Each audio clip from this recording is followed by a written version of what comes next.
En el nombre del Padre, del Hijo y del Espíritu Santo. Amén. Tu gracia, Señor, inspire nuestras obras, las sostenga y acompañe para que todo nuestro trabajo brote de ti como es su fuente y tienda a ti como a su fin. Por Jesucristo nuestro Señor. Amén. Hermanos, voy a compartirles este documento del Concilio Ecuménico Vaticano II. Dentro de todas las constituciones, declaraciones, tenemos toda una gran riqueza maravillosa y sobre todo en la liturgia, la labor del cristiano, del laico, el apostolado de los laicos. Apostolicam Auctositatem. Entonces hoy este decreto sobre el apostolado de los laicos, ¿verdad? Hechos de los Apóstoles dice, queriendo intensificar más la actividad apostólica del pueblo de Dios, el Santo Concilio se dirige solícitamente a los cristianos seglares, cuyo papel propio y enteramente necesario en la misión de la Iglesia, ya mencionado en otros lugares, porque el apostolado de los laicos, que surge de su misma vocación cristiana, nunca puede faltar en la Iglesia. Cuán espontánea y cuán fructuosa fuera esta actividad en los orígenes de la Iglesia, lo demuestra abundantemente las mismas Sagradas Escrituras. Hechos de los Apóstoles, capítulo 11, versículos 19 al 21, Hechos de los Apóstoles, capítulo 18, versículo 26, Carta a los Romanos, capítulo 16, versículos del 1 al 16, Filipenses 4:3. Pero nuestros tiempos nos exigen ese celo de los laicos. Por el contrario, las circunstancias actuales les piden un apostolado mucho más intenso, mucho más amplio, porque el número de los hombres que aumenta de día en día, el progreso de las ciencias y de la técnica y las relaciones más estrechas entre los hombres no solo han extendido hasta lo infinito los campos inmensos del apostolado de los laicos, en parte abiertos solamente a ellos, sino que también han suscitado nuevos problemas que exigen su cuidado y su preocupación diligente. Este apostolado se hace más urgente porque ha crecido muchísimo, como es justo, la autonomía de muchos sectores, la vida humana, y a veces con cierta separación del orden ético y religioso y con gran peligro de la vida cristiana. Además, en muchas regiones en que los sacerdotes son muy escasos o, como sucede con frecuencia, se ven privados de la libertad en su ministerio sin la ayuda de los laicos, la Iglesia a duras penas podría estar presente y trabajar. La vocación de los laicos al apostolado, la participación de los laicos en la misión de la Iglesia. La Iglesia ha nacido con el fin de que, por la propagación del reino de Cristo en toda la tierra, para gloria de Dios Padre, todos los hombres sean partícipes de la redención salvadora y por su medio se ordene realmente todo el mundo hacia Cristo. Toda la actividad del cuerpo místico dirigida a este fin se llama apostolado, que ejerce la Iglesia por todos sus miembros y de diversas maneras, porque la vocación cristiana, por su misma naturaleza, es también vocación al apostolado, como en la conflexión de un cuerpo vivo, ningún miembro se comporta de una forma meramente pasiva, sino que participa también en la actividad y en la vida del cuerpo, así como el cuerpo de Cristo, que es la Iglesia. Todo el cuerpo crece según la operación propia de cada uno de sus miembros. Efesios 4:16. En la Iglesia hay variedad de ministerios, pero la unidad de la misión. A los apóstoles y a sus sucesores les confirió Cristo el encargo de enseñar, de santificar y de regir en su mismo nombre y autoridad. Mas también los laicos, hechos partícipes del ministerio sacerdotal, profético y real de Cristo, cumplen su cometido en la misión de todo el pueblo de Dios en la iglesia y en el mundo. En realidad ejercen el apostolado de su trabajo para la evangelización y santificación de los hombres y para la función y el desempeño de los negocios temporales, llevando a cabo con espíritu evangélico, de forma que su laboriosidad en este aspecto sea un claro testimonio de Cristo y sirva para la salvación de los hombres, pero siendo propio del estado de los laicos el vivir en medio del mundo. Por eso hoy, ¿verdad? Son llamados laicos, seglares, hijos de Dios, bautizados, para que fervientes en el espíritu cristiano ejerzan su apostolado en el mundo a manera de fermento, es decir, que haya un crecimiento. Y pues allí pidamos luz al Espíritu Santo. No nos soltemos de Jesús en el Santísimo Sacramento de la Eucaristía. Los cristianos seglares obtienen el derecho y la obligación del apostolado por su unión con Cristo cabeza, ya que insertos por el bautismo en el cuerpo místico de Cristo, robustecidos por la confirmación en la fortaleza del Espíritu Santo, son destinados al apostolado por el mismo Señor. Son consagrados como sacerdocio real y gente santa. Primera de Pedro 2, 4, 10.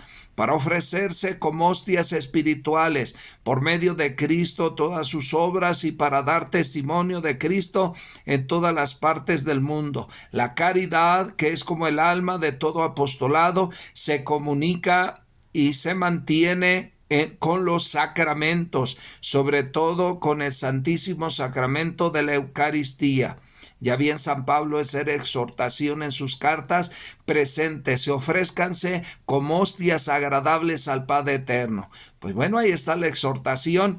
El apostolado se ejerce en la fe, en la esperanza, en la caridad. Se derrama el Espíritu Santo en los corazones de todos los miembros de la iglesia, más aún en el precepto de la caridad, que es el máximo mandamiento del Señor. Urge a todos los cristianos a procurar la gloria de Dios por el advenimiento de su reino y la vida eterna para todos los hombres que conozcan al único Dios verdadero y a su enviado Jesucristo. Evangelio de San Juan, capítulo 17, versículo 3. Por consiguiente, se impone a todos los fieles cristianos la noble obligación de trabajar para que el mensaje divino de la salvación sea conocido y aceptado por todos los hombres de cualquier lugar de la tierra. Para ejercer este apostolado, el Espíritu Santo, que produce la santificación del pueblo de Dios por el ministerio y por los sacramentos, concede también los dones peculiares a los fieles. Confer, Primera de Corintios, capítulo 12, versículo 7, distribuyéndolos a cada uno según quiere. Primera Corintios 12, 11, para que cada uno según la gracia recibida, poniéndola al servicio de los otros, sean también ellos administradores de la multiforme gracia de Dios. Primera de Pedro 4:10, para la edificación de todo el cuerpo en la caridad. Confer, Efesios 4:16, de la recepción de estos carismas, incluso de los más sencillos, procede a cada uno de los creyentes el derecho y la obligación de ejercitarlos para bien de los hombres y edificación de la iglesia, ya en la iglesia misma, ya en el mundo, ya en la libertad del Espíritu Santo que sopla donde quiere. Juan 3:8, y al mismo tiempo en unión con los hermanos en Cristo, sobre todo con sus pastores, a quienes pertenece juzgar su genuina naturaleza y su debida aplicación.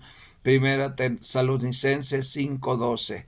La espiritualidad seglar en orden al apostolado. Siendo Cristo enviado por el Padre, fuente y origen de todo el apostolado de la Iglesia, es evidente que la fecundidad del apostolado seglar depende de su unión vital con Cristo, porque dice el Señor: el que permanece en mí y yo en él, ese da mucho fruto, porque sin mí nada podéis hacer. Juan 15:4-5.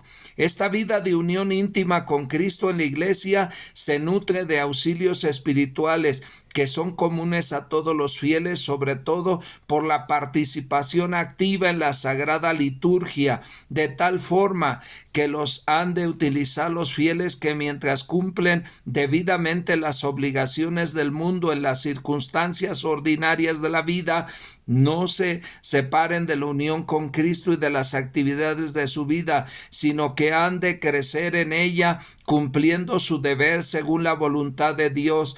Es preciso que los seglares avancen en la santidad decididos y animosos por este camino, esforzándose en superar las dificultades con prudencia y paciencia. Nada en su vida debe ser ajeno a la orientación espiritual, ni las preocupaciones familiares, ni otros negocios temporales. Según las palabras del apóstol, todo cuanto hacéis de palabra o de obra, hacedlo todo en nombre del Señor Jesús, dando gracias a Dios Padre por él. Colosenses 3:17.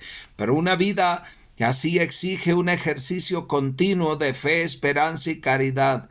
Solamente con la luz de la fe y la meditación de la palabra divina puede uno conocer siempre y en todo lugar a Dios, en quien vivimos, nos movemos y existimos. Hechos de los Apóstoles 17:28. Buscar su voluntad en todos los acontecimientos, contemplar a Cristo en todos los hombres, sean deudos o extraños, o juzgar rectamente sobre el sentido, el valor de las cosas materiales en sí mismas y en consideración del fin del hombre. Los que poseen una fe viven en la esperanza de la revelación de los hijos de Dios, acordándose de la cruz y de la resurrección del Señor, escondidos con Cristo en Dios durante la peregrinación de esta vida y libres de la servidumbre de las riquezas, mientras se dirigen a los bienes imperecederos.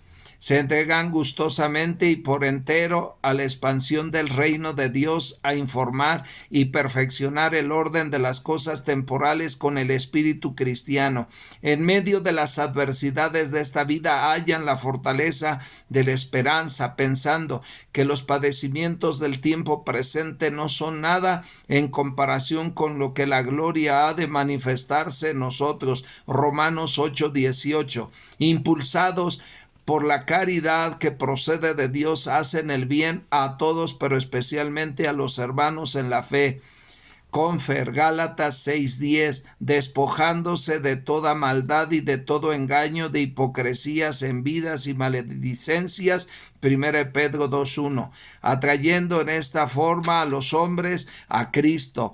Mas la caridad de Dios que se ha derramado en nuestros corazones por la virtud del Espíritu Santo que nos ha dado, Romanos 5:5, hace a los seglares capaces de expresar realmente su vida, el espíritu y las bienaventuranzas, siguiendo a Cristo pobre. Ni se abate por la escasez, ni se ensoberbece por la abundancia de los bienes temporales, imitando a Cristo humilde, no ambicionan la gloria vana, Gálatas 5:26, sino que procuran agradar a Dios antes que a los hombres, preparados siempre a dejarlo todo por Cristo, Lucas 14:26, a padecer persecución por la justicia, Mateo 5:10, recordando las palabras del Señor: si alguien quiere venir en pos de mí, niéguese a sí mismo, tome su cruz y sígame, Mateo 16:24. Cultivan entre sí la amistad cristiana, se ayudan mutuamente en cualquier necesidad.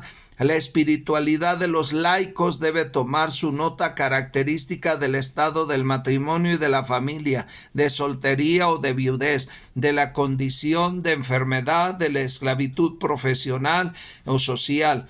No descuiden, pues, el cultivo asiduo de las cualidades y dotes convenientes para ello que se les ha dado en el uso de los propios dones recibidos del Espíritu Santo. Además, los laicos que siguiendo su vocación se han inscrito en alguna de las asociaciones o institutos aprobados por la Iglesia han de esforzarse al mismo tiempo en asimilar fielmente la característica peculiar de la vida espiritual que les es propia. Aprecien también, como es debido, la pericia profesional, el sentimiento familiar y cívico y estas virtudes que exigen las costumbres sociales, como la honradez, el espíritu de justicia, la sinceridad, la delicadeza, la fortaleza del alma, sin las que no puede darse verdadera vida cristiana. El modelo perfecto de esta vida espiritual y apostólica es la Santísima Virgen María, Reina de los Apóstoles, la cual, mientras llevaba en el mundo una vida igual a la de los demás, llena de preocupaciones familiares y de trabajos, estaba constantemente unida con su Hijo, cooperó de un modo singularísimo en la obra del Salvador. Más ahora, asunta al cielo, cuida con amor material de los hermanos de su Hijo que peregrinan todavía y debe de entre los peregrinos y angustias hasta que sean conducidos a la patria feliz. Hónrenla todos devotísimamente y encomienden su vida y apostolado a la solicitud de la Santísima Madre de Dios. Pues nuestra devoción a nuestra Madre Santísima, la Virgen María, y ahí está el ejercicio de las virtudes teologales, la fe, la esperanza y la caridad, el ejercicio de la vida sacramental, la unión a Jesús Eucaristía, y somos comunidad, no somos como el llanero solitito, individualismos, no, sino tenemos que trabajar en equipo, en unidad, y entonces pues ahí está el reto. La obra de la redención de Cristo, que de suyo tiende a salvar a los hombres, comprende también la restauración incluso de todo orden temporal. Por lo tanto, la misión de la Iglesia no es solo anunciar un mensaje de Cristo a su gracia a los hombres, sino también de impregnar y perfeccionar todo el orden temporal con el espíritu evangélico. Por consiguiente, los laicos, siguiendo esta misión, ejercitan su apostolado tanto en el mundo como en la Iglesia. Lo mismo en el orden espiritual que en el temporal. Órdenes que, por más que sean distintas y se compenetren de tal forma que en el único designio de Dios, que en el mismo Dios tiende a reasumir en Cristo todo el mundo en la nueva creación. Por eso el laico, que es el tiempo fiel y ciudadano, debe comportarse siempre en ambos órdenes con una conciencia cristiana. Por eso el apostolado y la evangelización, la santificación de los hombres. La misión de la Iglesia tiende a la santificación de los hombres que hay que conseguir con la fe en Cristo y con su gracia. El apostolado, pues, de la Iglesia y de todos sus miembros se ordena ante todo al mensaje de Cristo que hay que revelar al mundo con las palabras y con las obras y a comunicar su gracia. Cooperadores de la verdad. Este orden sobre todo completan mutuamente el apostolado de los laicos y del misterio pastoral. A los laicos se les presentan innumerables ocasiones para el ejercicio del apostolado, de la evangelización y de la santificación. El mismo testimonio de la vida cristiana y las obras buenas realizadas con el espíritu sobrenatural tienen eficacia para atraer a los hombres hacia la fe y hacia Dios, pues dice el Señor: así ha de lucir vuestra luz ante los hombres, para que, viendo vuestras buenas obras, glorifiquen a vuestro Padre que está en los cielos. Mateo 5:16. Pero este apostolado no consiste solo en testimonio de vida. El verdadero apóstol busca las ocasiones de anunciar a Cristo con la palabra y con el ejemplo a los no creyentes para llevarlos a la fe, y a los fieles para instruirlos, confirmarlos y estimularlos a una vida más fervorosa. La caridad de Cristo nos urge, 2 Corintios 5:14, y el corazón de todos debe resonar aquellas palabras del apóstol: ay de mí si no evangelizo. 1 Corintios 9:16. Por eso, la acción caritativa como distintivo del apostolado cristiano. Si bien Todo el ejercicio del apostolado debe proceder y recibir su fuerza de la caridad. Algunas obras de su propia naturaleza son aptas para convertirse en expresión viva de la misma caridad que Cristo quiso, Señor, que fuera prueba de su misión mesiánica. Mateo 11, 4, 5. El mandamiento supremo en la ley es amar a Dios de todo corazón y al prójimo como a sí mismo. Mateo 22, 37, 40. Ahora bien, Cristo hizo suyo este mandamiento de caridad para con el prójimo y lo enriqueció con un nuevo sentido al querer hacer él mismo objeto de la caridad con los hermanos, diciendo: ¿cuántas veces hicisteis esto a uno de estos mis hermanos menores? A mí me lo hiciste.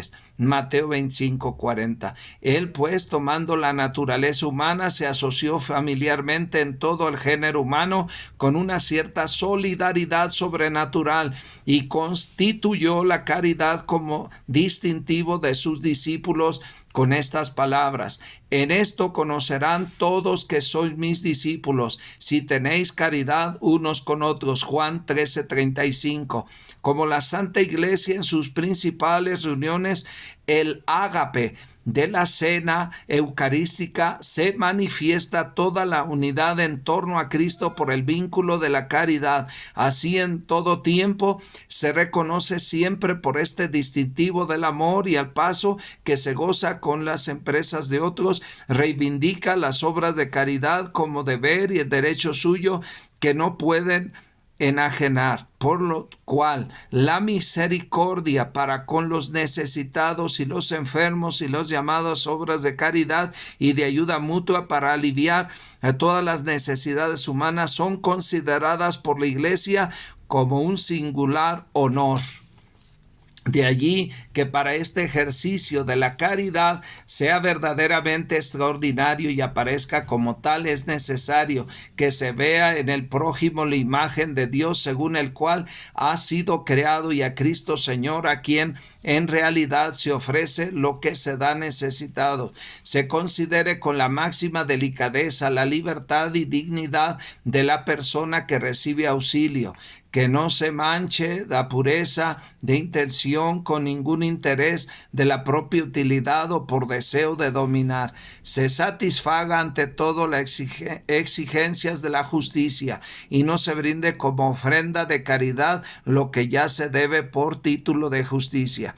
Y se quiten las causas de los males, no solo los efectos, y se ordene el auxilio de forma que quienes lo reciben se vayan liberando poco a poco de la dependencia externa y se vayan bastando para sí mismos.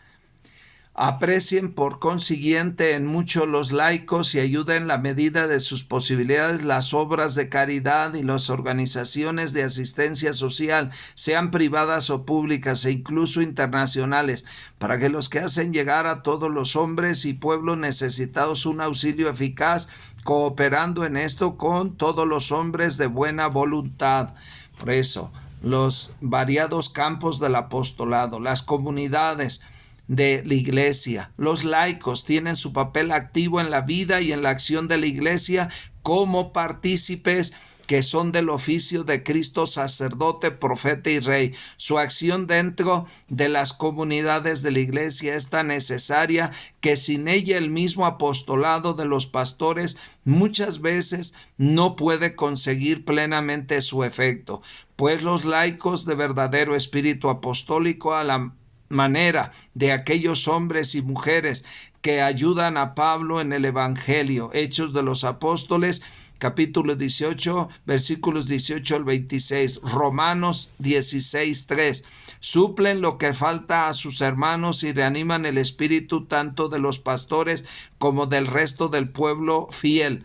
Confer, 1 Corintios, capítulo 16, versículos 17 y 18. Porque nutridos ellos mismos con la participación activa de la vida litúrgica de su comunidad, cumplen solícitamente su cometido en las obras apostólicas de la misma, conducen hacia la Iglesia a los que quizá andaban alejados, cooperan resueltamente en las comunicación de la palabra de Dios, sobre todo con la instrucción catequética, con la ayuda de su pericia, hacen más eficaz el cuidado de las almas e incluso la administración de los bienes de la iglesia.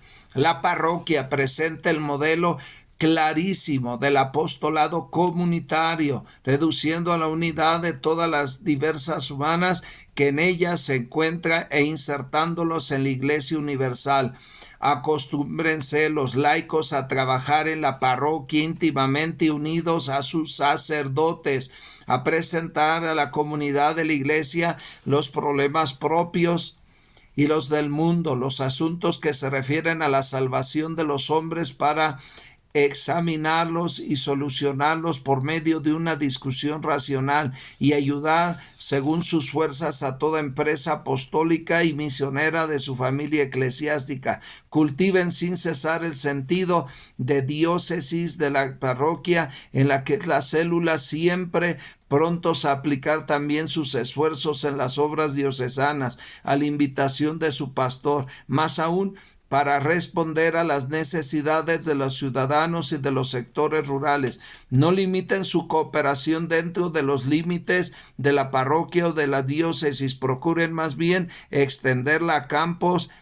interparroquiales, interdiocesanos, nacionales o internacionales, sobre todo porque aumentando cada vez más la emigración de los pueblos y el incremento de las relaciones mutuas y la facilidad de las comunicaciones no permiten que éste sea encerrada en sí misma ninguna parte de la sociedad. Por tanto, vivan preocupados por las necesidades del pueblo de Dios disperso en toda la tierra.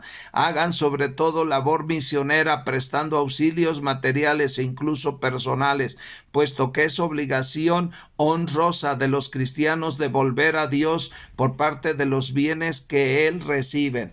Así es que vamos a trabajar, ¿verdad?, a nivel parroquia, a nivel decanato, a nivel de zona pastoral, con los planes pastorales, nuestro plan diocesano de pastoral que nuestro padre obispo nos pide, Monseñor José Antonio Fernández Hurtado. La familia tiene un papel preponderante, habiendo establecido el Creador el mundo de la sociedad conyugal como principio y fundamento de la sociedad humana, convirtiéndola por su gracia en sacramento grande en Cristo y en la Iglesia. Confer Efesios 5:32. El apostolado de los cónyuges y de las familias tienen una importancia trascendental tanto para la Iglesia como para la sociedad civil. Los cónyuges cristianos son mutuamente para sí, para sus hijos y demás familiares, cooperadores de la gracia y testigos de la fe. Ellos son para sus hijos los primeros predicadores de la fe y los primeros educadores. Los forman con su palabra y con su ejemplo para la vida cristiana y apostólica. Los ayudan con mucha prudencia en la elección de su vocación y cultivan con todo esmero la vocación sagrada que quizá han descubierto en ellos. Siempre fue deber de los cónyuges y constituye hoy parte principalísima de su apostolado, manifestar y demostrar con su vida la indisolubilidad y la santidad del vínculo matrimonial, afirmar abiertamente el derecho y la obligación de educar cristianamente la prole, propio de los padres y tutores, defender la dignidad y legítima autonomía de la familia. Cooperen, por tanto, con ellos y los demás cristianos, con los hombres de buena voluntad, a que se conserven incolumbres estos derechos en la legislación civil, en el que gobierno la sociedad se tengan en cuenta las necesidades familiares en cuanto se refiere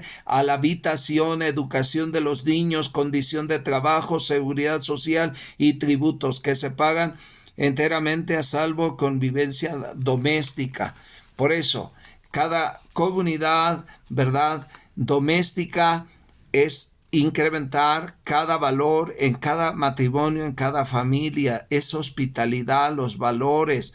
Por eso hoy, para lograr con más facilidad los fines de su apostolado, pueden ser convenientemente que las familias se reúnan por grupos y siempre le apuesten a la preparación y la formación, llamando a profesionales para que siempre los estén cultivando, nutriendo, pero nútranse de la Sagrada Escritura, de la Sagrada Eucaristía. Los laicos cumplen esta misión de la Iglesia en el mundo, ante todo por aquella coherencia de la vida, de la fe, de la que se conviertan en luz del mundo, por sus honradez en cualquier negocio, que atrae a todos hacia el amor de la verdad y del bien, y por fin Cristo y de la Iglesia, por caridad fraterna, y la participan de las condiciones de la vida, de los trabajos y de los sufrimientos y aspiraciones de los hermanos, y disponen insensiblemente los corazones de todos hacia la operación de la gracia salvadora, con la plena conciencia de su papel